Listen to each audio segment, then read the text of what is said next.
तो दोस्तों अगर मुझे आपको नीट के लिए कोई 3 टिप्स देनी हो तो वो 3 बेस्ट टिप्स कौन से होंगी, गौर से सुनिए। सबसे पहली चीज 1 into 10 is greater than 10 into 1। Sir ये क्या चीज है?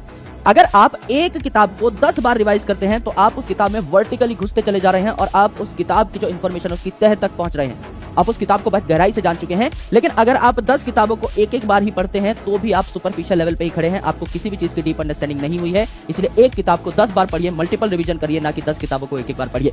दूसरी इंपॉर्टेंट चीज 1 full is greater than 2 halves। Sir ये तो सुनने में बराबर लग रहा है। यहां पर मैं आपको यह कहना चाहता हूं कि एक किताब जो आपने चुनी है, जिससे आपने अपनी प्रिपरेशन स्टार्ट की है, अगर उसी से आप अपनी प्रिपरेशन को खत्म करते हैं तो आपको ज्यादा आउटपुट मिलेगा। ऐसा नहीं कि मैंने 2 चैप्टर एनसीईआरटी से पढ़ लिए, 2 चैप्टर मॉड्यूल से पढ़ लिए, 2 चैप्टर कहीं और से पढ़ लिए।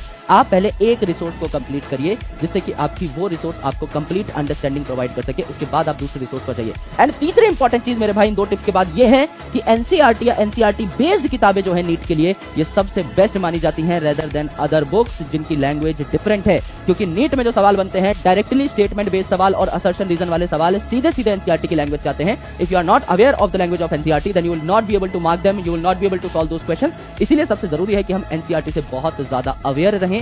इसीलिए आपकी प्राइम रिसोर्स होनी चाहिए या तो एनसीईआरटी या ऐसी किताब जो एनसीईआरटी को आधार मानकर लिखी गई हो। So I hope you understood these 3 tips. इनको अगर आप इनकलकेट करेंगे अपनी तैयारी में, you will definitely see the results. Thank you.